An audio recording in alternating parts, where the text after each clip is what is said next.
Ghosting, a term first born in the online dating world, is the practice of ending a relationship by stopping all contact without warning or explanation. Now, the act of ghosting is no longer confined to dating. It has entered the workplace. Ghosting in the workplace can happen in three different scenarios. At one point during the hiring process, when we are referred to a company by a friend or colleague as a potential employer or client, and inside the company. Ghosting during the hiring process happens when a job seeker stops all communication with an employer, or vice versa, when an employer no longer responds to their candidate. A job seeker or employee ghosts a potential employer or their actual employer when first the job seeker doesn't show up for an interview. Another instance could be they don't show up on their first scheduled day. They don't respond to emails, calls, or messages, or they leave the workplace without saying anything and they are never heard from again. When it's the employer who does the ghosting, it's when they approach the job seeker showing a lot of interest only to abandon them without giving a reason, or when they offer the job to their candidate, but then they vanish. According to a survey done in 2021 by Indeed, one of the biggest employment platforms, 28% of the surveyed job seekers admitted that they have ghosted during their job applications. 7% were no-shows on their first scheduled day, and as it turns out, Generation Zers and Millennials are more likely to do this kind of ghosting, and 77% of job seekers said they have been ghosted by an employer. There are a lot of reasons why people ghost in the workplace, with the main ones being when it's the job seeker who ghosts, they ghost because they received another offer, they were not happy with the offer salary, or because it wasn't the right job for them. In the case of the employer, they ghost to avoid conflict or awkward situations because they're busy, or simply because of carelessness. Technology has become an important factor for ghosting by both parties. Job seekers have access to a lot of jobs, especially since the COVID-19 pandemic when everything started to take place online. And for employers, not building rapport with their candidates when interviewing online and having a lot more candidates makes it more likely for them to ghost. Ghosting is considered bad practice for both companies and job seekers.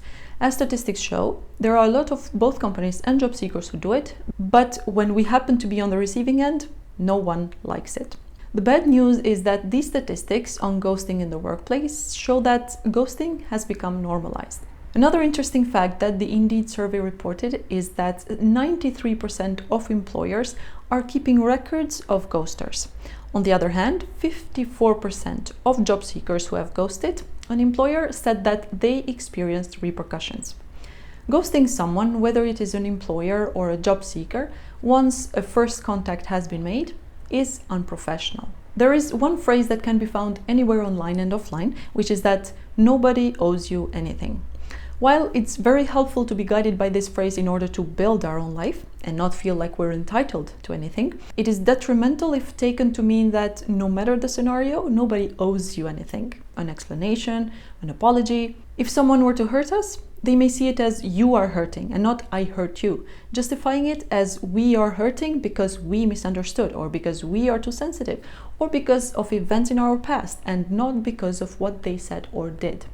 If someone ghosts us, they may also see it as it doesn't matter what my reason for not continuing this interaction is, it's my reason and I don't have to tell it to them. While these reactions have become normalized, and there are actually people who even applaud this kind of thinking, it does three things. First, it leads to unnecessary hurting of someone else who invested in our mutual interaction. Second, it leaves a bad impression of us, harming our reputation going forward. And three, avoiding this kind of responsibility and accountability-inducing action could harm the image that we have of ourselves, hence negatively impacting our self-confidence. The real reason, lying deeper than our rationalized explanation to why we ghost, is either because we want to avoid confrontation, we don't want to have an uncomfortable conversation, or because we just don't care. And we may mask this behind the excuse of, for example, not having enough time to respond.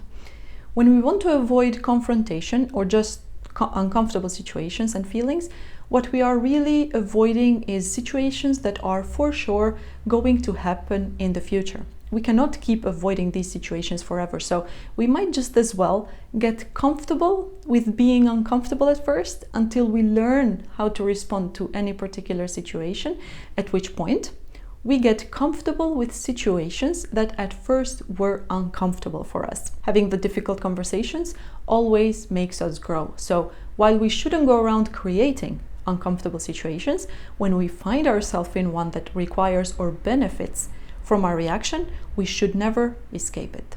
This is from the point of view of what can we do to not ghost anybody, in which case I really advocate for a genuine, authentic and real explanation instead of just disappearing on our interlocutor.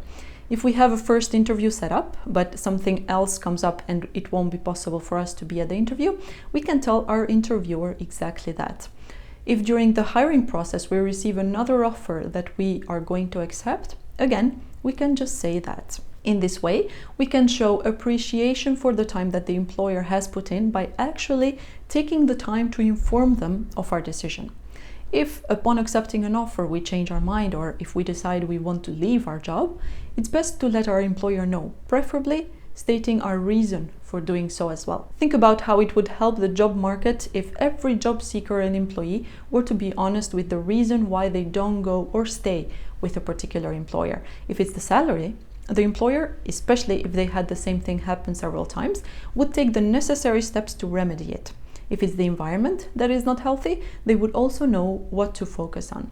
Doing this would push employers to become better so that they can attract and keep good candidates. Bottom line, even if we don't want to get into the real reason behind our decision for turning down one job or stopping one, the very least that we can do is to inform the employer of our decision. This also leaves the door open for the future. We should not burn our bridges with potential employers, and one way is by not ghosting. Another motivating factor to not ghost could be that employers could be keeping records of ghosters. Now, when we are the ghostee, we do need to be comfortable with being ghosted, because even if we avoid ghosting others at any cost, it will not guarantee that we will not be ghosted. So we have to learn to be comfortable with getting no closure from a potential employer. If we started a hiring process, we set up a first interview and then the employer does not show up, assuming a virtual meetup, we could send an email stating all the facts, that we had an interview set up for the time when we had it, and since they didn't show, we wanted to know whether they were okay. It could be that something unpredictable happened to our interviewer and they couldn't contact us. You actually never know. We might even send more than one email, but we have to remember to always keep it friendly and understanding. We should never send a frustrated and angry email that will not only not push the employer to write back, but it will help them justify their decision to drop all contact with us and at the same time leave a bad impression of us. If after one or several attempts of contact from our part we still don't hear back, then we can just write this employer off. We might even consider ourselves lucky that we won't be joining that employer, as they would be as dismissive of us once we joined. At the same time, although it might be challenging, we should not think negative thoughts, as these thoughts can bring nothing good to us. There are lots of reasons why an employer ghosts, and the thing we should pay attention to is the facts. They ghosted us, we don't know the reason why, but it is unprofessional, and to protect our time and investment in the future, we could maybe do the same thing, keep a blacklist of employers where we add ghosters as well. If we have been ghosted by employers, especially if it happened more than once, we might feel the urge to pay back by ghosting employers ourselves. Being ghosted is frustrating, and it can build a lot of anger in us and bad feelings about ourselves too, but nonetheless, we should still refrain from ghosting. Think of it as being the bigger person, not doing unto others what we don't want others to do unto us, or for selfish reasons, wanting to become more accountable and not ghost no matter the company or the situation. In fact, whenever we are ghosted by an employer, it could be helpful to take a few moments and reflect on whether there is something that we can do differently to encourage open and clear communication with other employers in the future. It takes our mind off negative thoughts, focusing instead on constructive things that we can do to improve the whole experience. This is all for this week's video. I will see you in the next one.